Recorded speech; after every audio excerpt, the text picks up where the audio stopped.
নমস্কার সবাইকে। আমরা আজ একটু অন্য বিষয় নিয়ে আলোচনা করব। আমরা জানি যদিও 1947-এ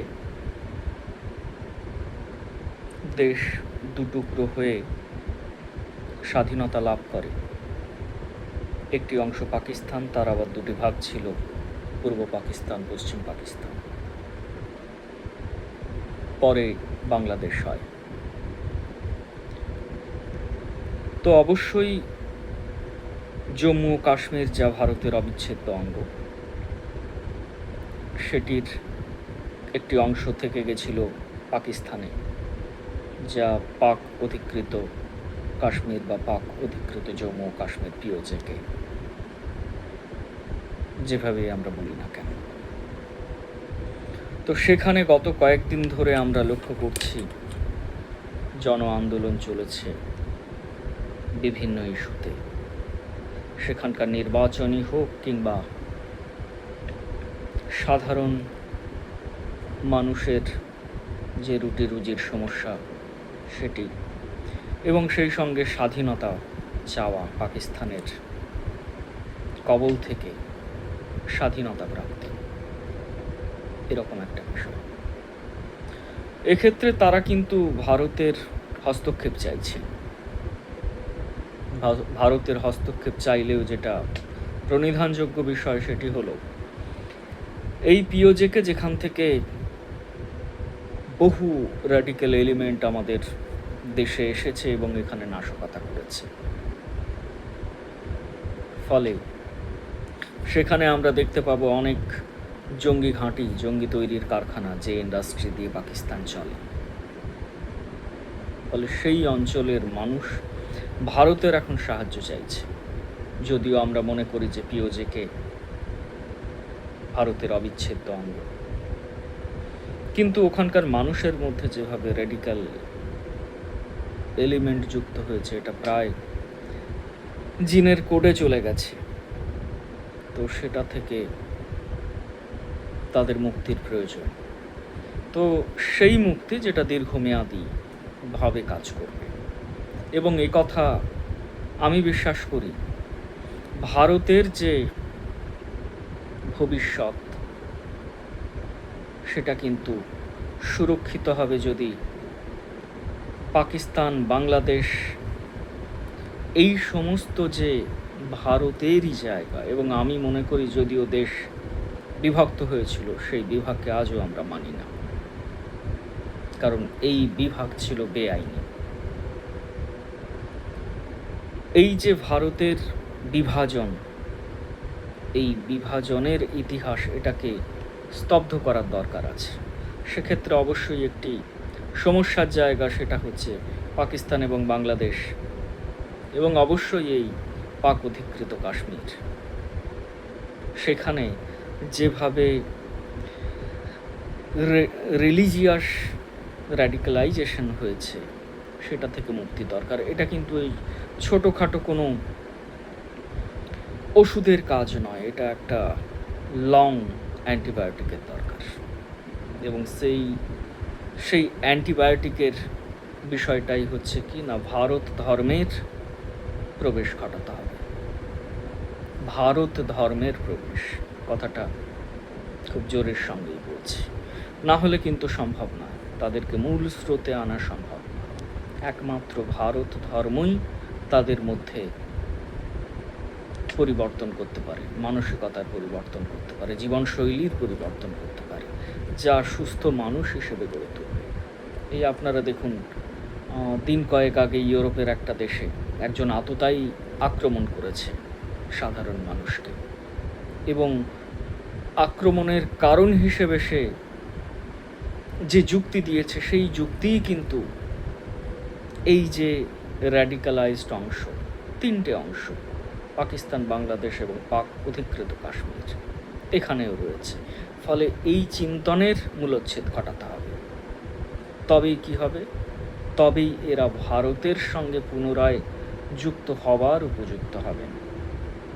কারণ আমরা জানি যখন একটা কোনো পাপ হয়, সেই পাপের ফলে যে বিচ্যুতি ঘটে, সেই বিচ্যুতিকে অতিক্রম করে যদি আবার পুনরায় ওই অবস্থায় ফিরে আসতে হয়, তাহলে প্রায়শ্চিত্তের দরকার হয়। তো সেই প্রায়শ্চিত্তের দরকার, এবং সেজন্য ভারত ধর্মকে প্রস্তুত হতে হবে কিভাবে এই অসংখ্য মানুষকে অ্যাকোমোডেট করবে। ভারত ধর্মের প্রবেশ এবং তারপরেই কিন্তু ভারতের অঙ্গীভূত হবে সেই আমাদের পুরাতন ভূমিগুলি। এটি একটি বিষয়। কিন্তু আমরা সচেতন মানুষ, আমরা সেই মানুষ নয় যারা কোথাও রক্ত ঝরলে সে যে দেশেই ঝরুক আমরা খুব উল্লসিত হই, খুব আনন্দিত হই। আমরা সেরকম মানুষ নয়। অন্তত আমাদের যে সাংস্কৃতিক চিন্তন, আমাদের যে সাংস্কৃতিক চেতনা, যা ভারত ধর্ম সঞ্জাত, সেটা কিন্তু সেই কথা বলে না। সেজন্য আমরা উদ্বিগ্ন পাক অধিকৃত জম্মু এবং কাশ্মীরে যা হচ্ছে। কারণ আজকেরই খবর, রাওয়ালকোট এবং মিরপুরে প্রায় 40 জনকে পাক রেঞ্জার্সরা এলোপাথাড়ি গুলি চালিয়ে হত্যা করেছে, এবং তার আগের দিনও ছিল প্রায় জনা 30। ফলে পাকিস্তান এই জুলাই মাসের শুরুর দিকে অপারেশন সাবান অর্থাৎ বালুচিস্তানে অকাতরে মানুষ মেরেছে। এমন অবস্থা হয়েছে, পুরুষ শূন্য হয়ে গেছে বালুচিস্তান। তাই মেয়েদেরকে নেমে আসতে হচ্ছে, অস্ত্র শিক্ষা করতে হচ্ছে, অস্ত্র শিক্ষা নিতে হচ্ছে এই পাক হানাদারদের বিরুদ্ধে লড়াইয়ের জন্য। এবং বালুচিস্তানের পরেই ওরা আবার নেমেছে পিওজেকেতে। পিওজেকের মানুষ যদি এখন নিঃশর্তভাবে ভারতের কাছে দাবি জানায় যে তারা ভারতের সঙ্গে যুক্ত হবে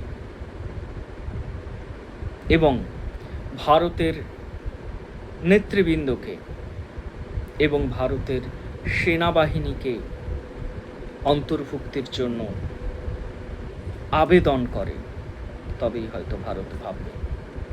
এবং সেই সঙ্গে অবশ্যই ওই শর্ত যে ভারত ধর্মের অন্তর্ভুক্ত হতে হবে, না হলে কিন্তু সমস্যা আরও জটিল হবে। জটিল তো নয়, জটিলতর, হয়তো জটিলতম হয়ে উঠতে পারে। এবং সেই সঙ্গে আমরা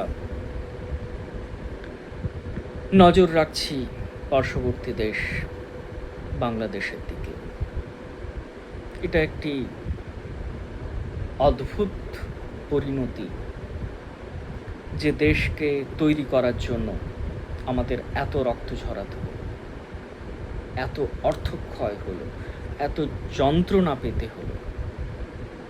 সেই দেশটিও কিন্তু কখনো কখনো মনে হয় পাকিস্তানের চেয়েও যেন বেশি র্যাডিক্যাল। এটাই অদ্ভুত ব্যাপার। আসলে মুসলিম লীগের সৃষ্টি হয়েছিল ঢাকা থেকে। ফলে আপনি মানুন বা না মানুন, পূর্ববঙ্গ এবং এই বঙ্গদেশের যারা ভিন্ন চিন্তন এবং জীবনধারার মানুষ, তারা কিন্তু অনেক বেশি র্যাডিক্যাল। তাই আমরা দ্য গ্রেট ক্যালকাটা কিলিং দেখেছি, এবং দ্য গ্রেট ক্যালকাটা কিলিংয়ের যারা সেই কুখ্যাত নায়ক, সহনায়ক, তাদেরও আমরা পরিণতি দেখেছি। আসলে তাদের মধ্যে সেই ধর্মান্ধতা থেকে গেছিল। তাই একটি দেশ হাতে পেয়েও তাদের ভেতরকার ওই সুপ্ত ধর্মান্ধতা দেয়নি ওই দেশটাকে পরিশীলিত একটা দেশ হিসেবে গড়ে তুলতে, যেটা মধ্য এশিয়ার কোনো কোনো দেশে সম্ভব হয়েছে। র্যাডিক্যাল এলিমেন্টকে তারা কিন্তু দূর করতে পেরেছেন সফলভাবে, সেটা বাংলাদেশে হয়নি। অথচ একটা দেশ তারা পেয়েছিলেন। আমি কার কথা বলছি আপনারা বুঝতেই পারছেন। তারা চেষ্টা করেন, বরং তারা তাদের ভেতরের ওই মধ্যযুগীয় অন্ধকার আরও অন্ধকারকে ঘনীভূত করেছে। এটা চিন্তার। শুধু তাই নয়, চিন্তার বিষয় মালদ্বীপ নিয়েও। সেখানেও আবার শুরু হয়েছে উস্কানি। যে সার্কের পুনর্জীবন প্রাপ্তি নিয়ে মঞ্চু আবার লাফালাফি করতে শুরু করেছেন। জানি না তার জন্য হয়তো অন্য কোনো ট্রিটমেন্টের ব্যবস্থা রয়েছে। অদ্ভুত। এই ধর্মান্ধতার যে বৃত্ত, এটা কিন্তু ভারতের জন্য আশঙ্কার। তাই একে একে এই ধর্মান্ধতার এলিমেন্টগুলোকে আমাদের নিউট্রালাইজ করতে হবে। তসলিমা নাসরিন আসছেন কলকাতায়, এটাও একটা প্রায়শ্চিত্ত আমাদের, আমাদের কাপুরুষতার প্রায়শ্চিত্ত। আমরা সেদিন পারিনি ওই মৌলবাদী গুন্ডাগুলো যারা রাস্তায় নেমেছিল, যারা কলকাতাকে স্তব্ধ করে দিয়েছিল, আর এই প্রগতিশীল বামপন্থী যারা আজকে ধোয়া তুলসী পাতার মতো ঘুরে বেড়ায়, তারা সেদিন দাঁড়িয়ে দাঁড়িয়ে দেখেছিলেন, বাহবা দিয়েছিলেন, এই তো চাই, এই তো চাই। তারাই কিন্তু মূল দায়ী। এই অন্ধকারকে বাঁচিয়ে রাখার জন্য তারাই মূল দায়ী। তো সেই সময়ে আমাদের যে কাপুরুষতা, তার প্রায়শ্চিত্ত আমরা করছি। তসলিমা নাসরিন আসছেন আমাদের শহরে। তিনি থাকুন, তিনি পুরোপুরি থাকুন, কারণ বাংলাদেশ তার থাকার যোগ্য নয়। আর কয়েকটি বিষয় আমরা উল্লেখ করতে চাই। বেশ অনেকগুলো পকেটে, দেশের মধ্যে বেশ অনেকগুলো পকেটে কিন্তু বিভিন্ন রকম প্ররোচনামূলক কাজ চলছে। ওখানে অনেক ব্লুপ্রিন্ট তৈরির কাজ চলছে, দেশকে আরও কিভাবে অস্থির করা যায়। ফলে আমাদের কিন্তু সচেতন থাকতে হবে। সবাই ভালো থাকবে।